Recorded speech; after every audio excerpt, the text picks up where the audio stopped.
Dear family of Beachside, this is your one and only Ariel. I wanted to write this letter for a while, but I just didn't have the time to do so. This was supposed to be a letter, but then I started to add pictures and eventually turned into a video essay. Well, what can you say? I'm extra like this, right?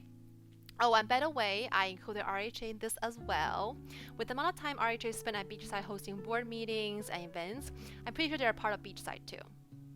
I guess we should start with where we said goodbye during that hectic and confusing time of March 2020. It's unfortunate that we never get that traditional farewell, not to mention the overwhelming amount of stress from balancing schoolwork, figuring out job situations, sorting out news updates, and experiencing the chaos of humanity and their pandemic. I wish I had more time to congratulate you for all you've achieved and to create an atmosphere of hope and ambition as you move into your next chapter of life.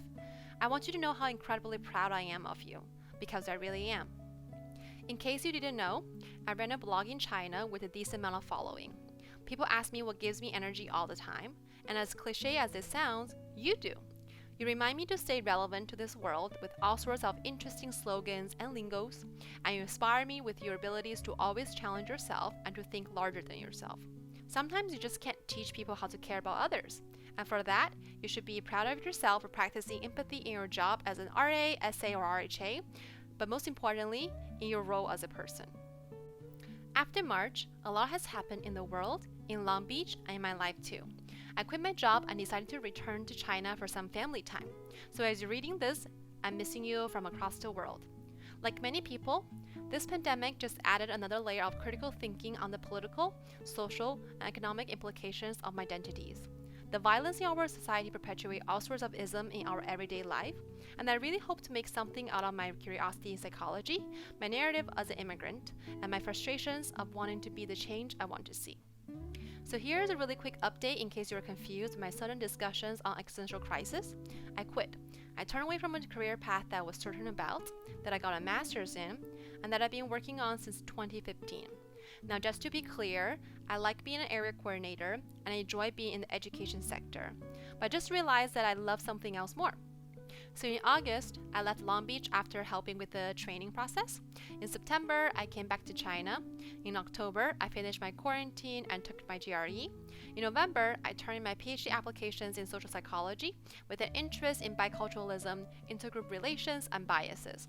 I also picked up a side job of being an undergraduate admission reader for UC Berkeley, so I'm reviewing applications this year as well. I'm living with my parents after being away from them since I was 12. This trip makes it the longest time I've spent with my Chinese family for the past 14 years. And for that, I am extremely grateful for having the money, the access, the ability, and the opportunity to be reunited with them, especially under a circumstance like this. Now, back to you. I'm not sure where you're at or what you're up to recently, but I just really miss you, every single one of you. I know that RA or SA or RHA wasn't the perfect job, and Beachside doesn't have the perfect life, but perfection is overrated anyways. Our life is made up by many, many small connections and memories, and no matter how big or small, how positive or negative, our interactions all contribute to our experience at Long Beach, and they will most likely be crystallized into fractions of our young adulthood.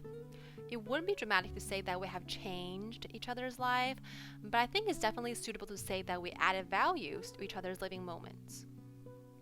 In this pandemic, many people are frustrated with unable to have a quote-unquote normal life. But this is something I really hope to say, but I didn't have the time. For one, the ability to have a normal and consistent lifestyle is a privilege. And for two, normality in itself is a social construct resulted in the concept of mainstream and comparison. For many people, the normal life is turbulence. For many people, personal freedom and personal agency is something that has been taken away since day one. So now, why am I saying this? I want you to know that maybe a lot of things won't be normal again, ever. And this really sucks, because we're letting go of a routine and some privileges that we have overlooked. It's very, very uncomfortable, but it's not hopelessness or regret. Sometimes all you can do is wait to unlearn the things you've been taught and to treasure what you have. What happened to us does not define us. How we react is what really shows our character.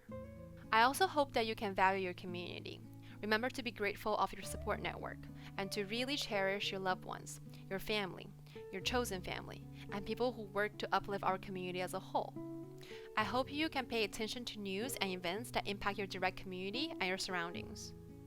Believe it or not, once you're out of school and with our reduced physical interactions in this day and age, you sometimes just stop thinking, which isn't necessarily a bad thing, but I hope that you can remain humble and to always think critically.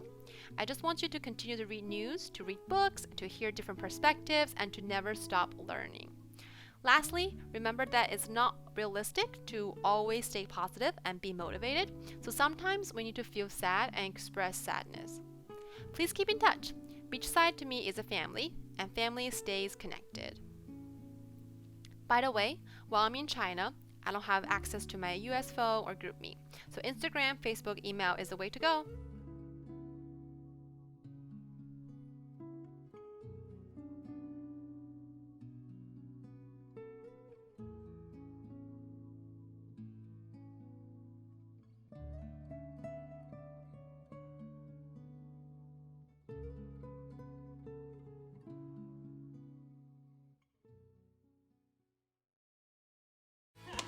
We'll give you all. Gift wrapping, taking gifts apart, sorting gifts. Look at me. That's me verbatim. Huh?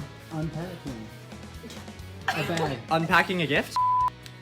Writing. Oh wait. Jump on it like the Just Dance. Oh, like you march in a... Marching band? No, in a... Line. Okay, there are floats in a... Floats? There are... ponytails. There's too much! Mariah Carey! Ariana Grande!